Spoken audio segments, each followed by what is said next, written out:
This text from Blake Lively is insane. If you knew me in person longer, you'd have a sense of how flirty and yummy the ball busting would play. It's my love language, spicy and playfully bold, never with teeth. What? It's a crazy text. What are you insinuating? Like, is that a joke? Yeah. I was blown away reading it. I really was blown away. I defend Justin Baldoni in this lawsuit with Blake Lively because I think she's horrible and she's made up this whole thing because she tried to steal his movie.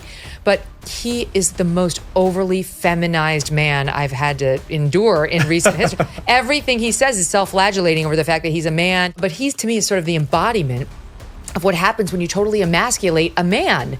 And then she continued, she took that stiletto and stuck it in his heart when he was down there self-flagellating, being so sorry for anything having to do with his testosterone.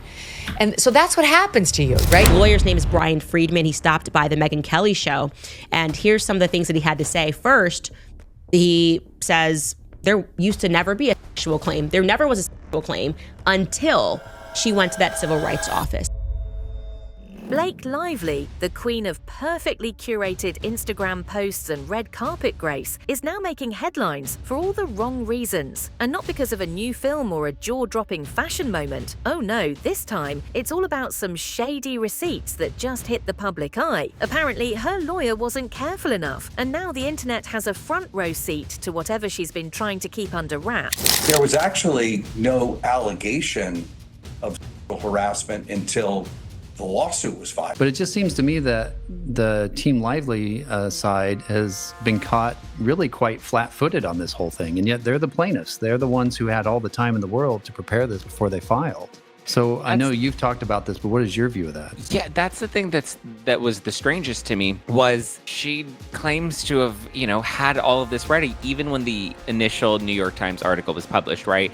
They claimed that they published this information because they had thousands and thousands and thousands of pages that they reviewed of evidence, and that's why they felt confident publishing this article.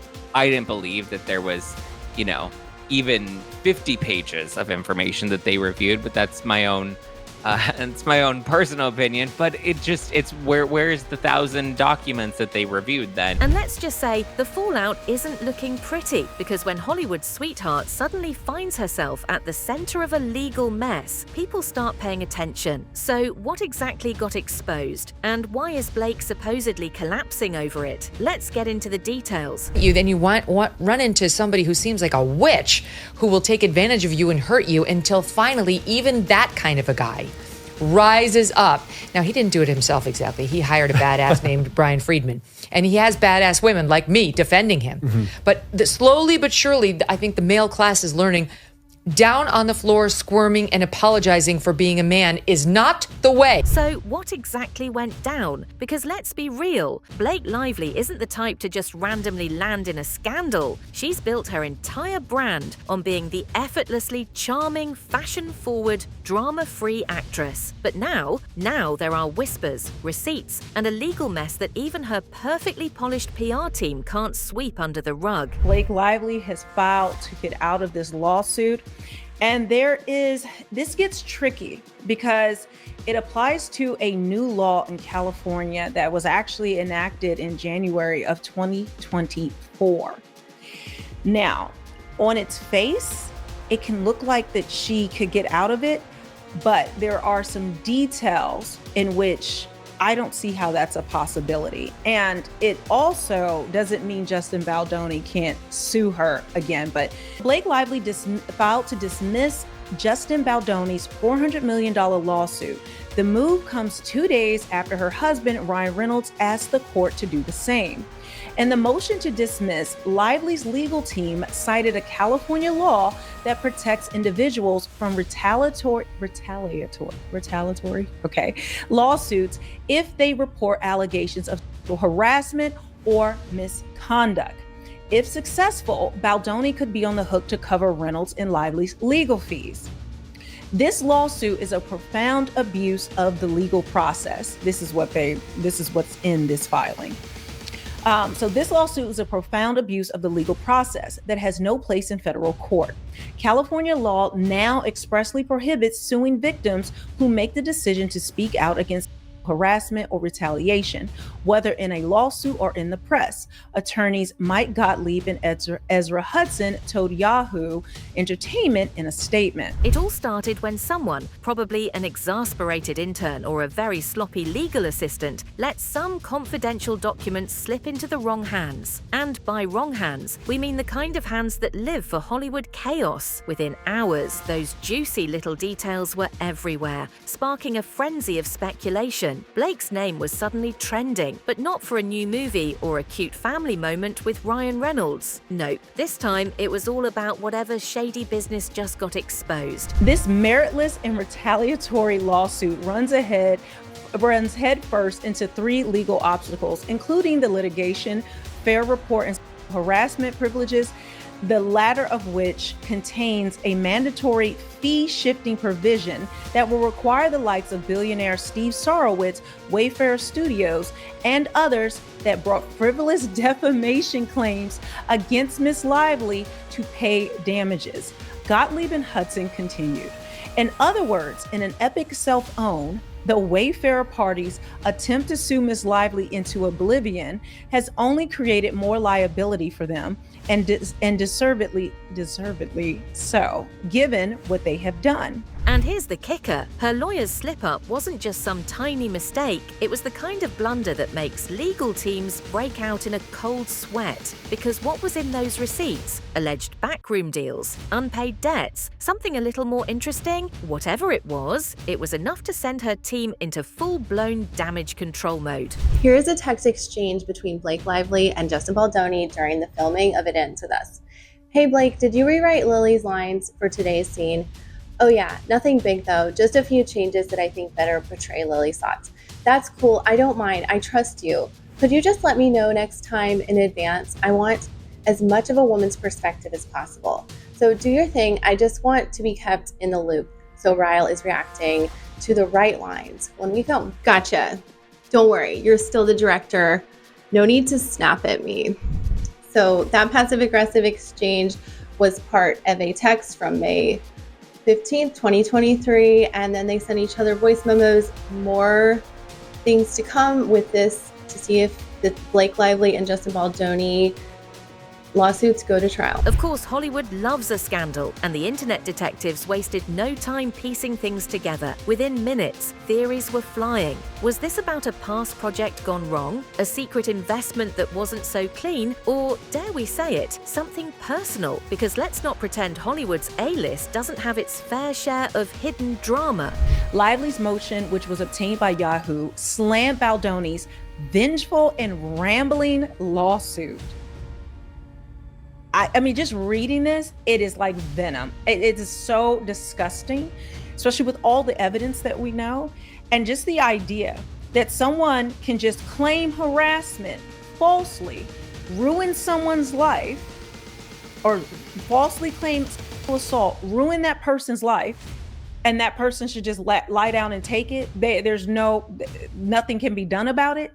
It's absolutely insane that this law, I understand why the law was done, but when you think about it, like, you can just, this is how people can get ahead. They can just threaten somebody and say, I will claim that you tried to sexually harass me. Then came the reaction. And oh, was it telling. Blake, who normally has the perfect response to everything, suddenly went very quiet. No witty Instagram posts, no playful banter with Ryan Reynolds, just radio silence. And in Hollywood, that's as good as an admission that something's definitely not right. Meanwhile, her legal team was in full damage control mode. Statements were being drafted, NDAs were probably flying left and right, and somewhere in a very expensive office, a lawyer was probably having a very bad day. Because let's face it, when your own team leaks the receipts, there's no easy way to spin that. This was a sinister PR move.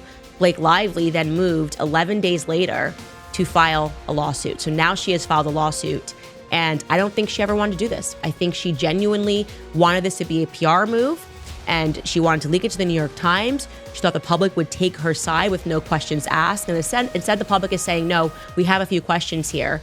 And Justin Baldoni is going all the way to the wall on this. His lawyer is already giving interviews explaining just how nasty her team has played this. Naturally, the media jumped in with both feet. Headlines screaming about Blake collapsing under pressure, insiders whispering about panic behind the scenes, and of course, the classic a source close to the actress suddenly knowing everything. But was she really collapsing, or just scrambling to get ahead of whatever mess had just been dumped in her lap? And let's not forget Hollywood's favorite game, public perception. Blake has spent years crafting the image of the perfect, scandal-free celebrity. No messy divorces, no PR nightmares, no sudden meltdowns, just a polished, smiling actress who somehow manages to stay above it all. But now, that clean image was taking a hit. Blake Lively did not even read the book that the movie was based on. Correct. And we're not talking War and Peace. And then she